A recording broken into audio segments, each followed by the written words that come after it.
Hello guys, welcome back to the channel. I hope you are good. तो आज की video में बात करेंगे कि व्हाट इज़ असाइलम, है ना। क्योंकि हमने पिछले कुछ टाइम से देखा है कनाडा में किस तरीके से ट्रेंड बढ़ रहा है इन चीज़ों का। बहुत सारे लोग असाइलम की तरफ जा रहे हैं, तो हम आज असाइलम पे बात करने वाले हैं। और एक पार्ट जो हमने अभी तक टच नहीं किया गया है कि वो है असाइलम एट एयरपोर्ट, है ना। लास्ट वीडियो में हमने बात करी थी कि असाइलम किस तरीके से क्लेम कर सकते हैं आप कनाडा के अंदर हैं।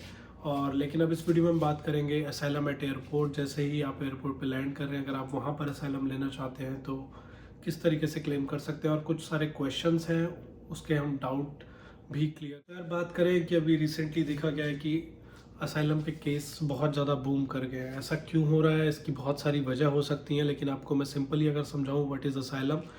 तो अगर कोई कंट्री से दूसरी कंट्री में मूव करता है और वहाँ जाके वो सेटल होना चाहता है, लेकिन उसका रीज़न ये है कि जिस कंट्री से मैं आ रहा हूँ वहाँ पर मेरी लाइफ को जो है रिस्क है और मेरी जान को ख़तरा है, थ्रेटनिंग है मेरी चीज़ें, मेरी फैमिली जो है वहाँ पर सेफ़ नहीं है, और इसलिए मैं यहाँ पर मूव होना चाहता हूँ। तो मुझे जो है एज अ असाइलम यहाँ पर एक्सेप्ट किया जाए, है ना। ऐसा हो सकता है किसी भी कंट्री में वार की वजह से। अभी हमने देखा कि यूक्रेन और रशिया का वार चल रहा है, तो काफ़ी सारे यूक्रेन जो है उस कंट्री से आके यहाँ पर एज अ असाइलम ले रहे हैं, सेटल हो रहे हैं।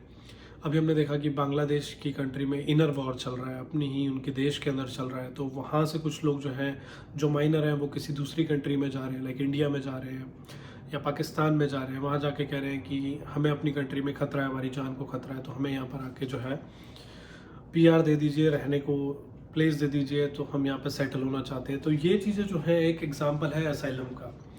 तो इसी तरीके से कनाडा में भी जो है असाइलम इस टाइम के अपने पीक पर है। पिछले कुछ सालों के ट्रेंड में देखा जाए तो ये साल जो रहा है वो बहुत ज़्यादा हाइक पे रहा है असाइलम के केसेस में, 200%, 300%। ऐसा नहीं है कि असाइलम सिर्फ इंडियन पॉपुलेशन ही आके यहाँ पे ले रही है, पाकिस्तानी भी उसका एक हिस्सा है, बांग्लादेशी भी उसका एक हिस्सा है, यूक्रेनियन, टर्किश, बहुत सारे लोग हैं, नाइजीरियन इवन, है ना।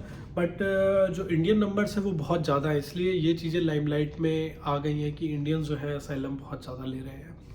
आपने पिछले कुछ टाइम पे देखा होगा कि जैसे ही इंडिया में विजिटर वीज़ा लेकर लोग कनाडा आ रहे हैं, और वो इमिग्रेशन ऑफिसर के जो है आंसर्स को सेटिस्फाई नहीं कर पाते हैं, तो या तो इनको कहा जाता है कि आप अपनी फ़्लाइट पकड़िए और डिपोर्ट हो जाइए, यानी कि अपनी कंट्री वापस चले जाइए, या फिर आप अपनी फ़ाइल जो है एज अ असाइलम यहाँ पर डाल दीजिए।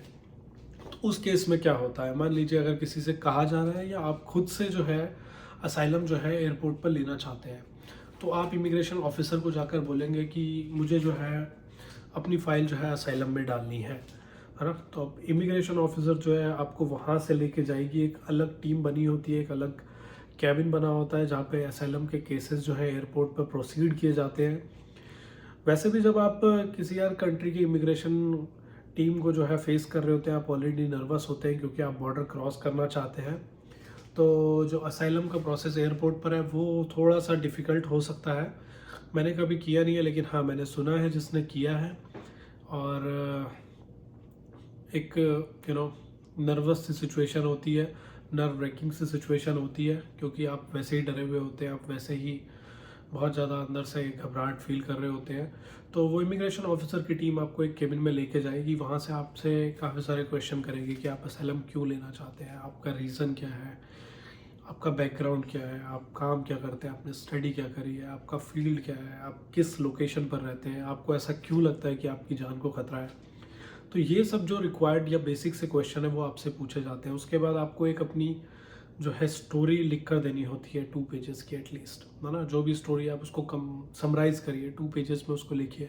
अब कई लोग तो यार रियल में उनकी लाइफ को जो है रिस्क है अपनी कंट्रीज़ में, लेकिन कई लोग जो है झूठी स्टोरी भी लिखते हैं। तो यार ये आपके ऊपर है, मैं इस चीज़ को प्रमोट नहीं करता हूँ। वो कहानी आपकी झूठी है, सच्ची है, तो वो आपके ऊपर छोड़ देता हूँ। जब आप स्टोरी लिख के देते हैं तो उसके बाद फिर से आपके साथ क्वेश्चन एंड राउंड होते हैं वेरीफाई करने के लिए क्या आप सच बोल रहे हैं, नहीं बोल रहे हैं। अगर वो इमिग्रेशन ऑफिसर उन क्वेश्चन आंसर के राउंड के बाद सेटिस्फाई होता है, तो इस तरीके से 3 से 4 राउंड जो है क्वेश्चन आंसर के चलते हैं। 4 से 5 घंटे का ये प्रोसेस हो सकता है, बीच में आपको ब्रेक भी मिलेगा। तो अगर इमिग्रेशन ऑफिसर को आप सेटिस्फाई कर देते हैं, अगर आप रियली जेन्युइन हैं, तो वो आपको जो है एक रिफ्यूज़ी आईडी प्रोवाइड करा देते हैं, एक लेटर प्रोवाइड करा देते हैं, और आपका पासपोर्ट जो है राइट अवे जमा हो जाता है जब आप रिफ्यूज़ी क्लेम करते हैं।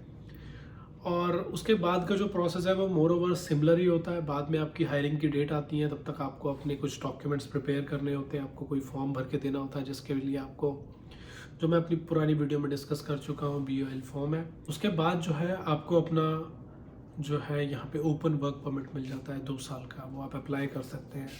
तो 2 साल का जैसे ही ओपन वर्क परमिट मिलेगा, आप किसी भी एम्प्लॉयर के अंदर काम करने के लिए एलिजिबल हैं, चाहे आप जो भी काम करना चाहें। मोर ओवर आप एक अपनी कैनेडियन ID जो रिफ्यूजी वाली है उसके थ्रू एक यहाँ का ड्राइविंग लाइसेंस ले सकते हैं, अपना बैंक अकाउंट खुलवा सकते हैं। तो ये सब चीज़ें आपको कर लेनी है और आपकी हायरिंग उसी बीच में हो जाएगी। आजकल टाइम ड्यूरेशन बहुत ज़्यादा हो गया है, ऐसा नहीं है कि आपको राइट अवे 6 महीने के अंदर या 4 महीने के अंदर आपको हायरिंग के लिए बुला लेंगे।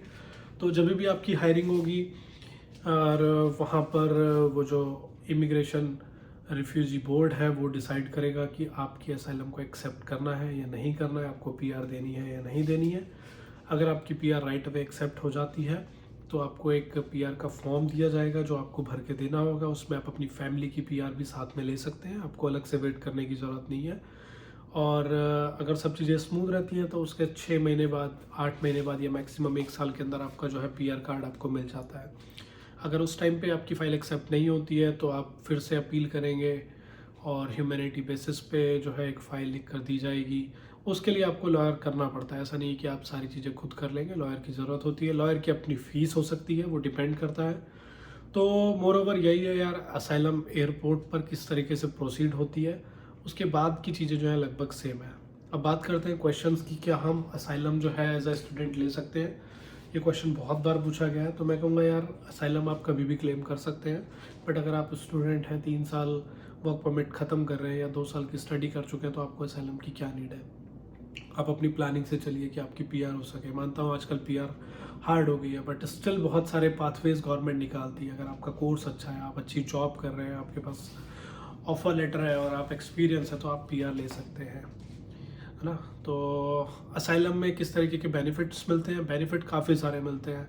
अगर आप बेनिफिट्स क्लेम करते हैं तो अगर आपकी असाइलम में PR क्लेम नहीं हो पाती है तो आप ह्यूमैनिटी बेसिस पे PR के लिए प्रोसेस नहीं कर पाएंगे, क्योंकि गवर्नमेंट को ये पता लग जाएगा कि आपने बेनिफिट्स जो है आपने लिए हैं, आपने जो है अपनी मेहनत से यहाँ पे नहीं कमाया, आप गवर्नमेंट पर जो है एक बोझ बन गए हैं।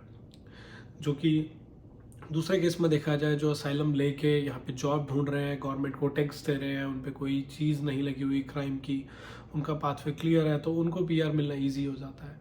तो ये सब चीज़ों का आपको ध्यान रखना होता है। बाकी यार अपनी अपनी बात है, आपकी कहानी झूठी भी हो सकती है असाइलम में, सच्ची भी हो सकती है, टोटली अप टू यू। तो thank you for watching this video. अगर आपको कोई डाउट है तो आप कमेंट बॉक्स में अपना कमेंट ड्रॉप कर दीजिए, मैं उसका जवाब दे दूँगा। Thank you, have a good night.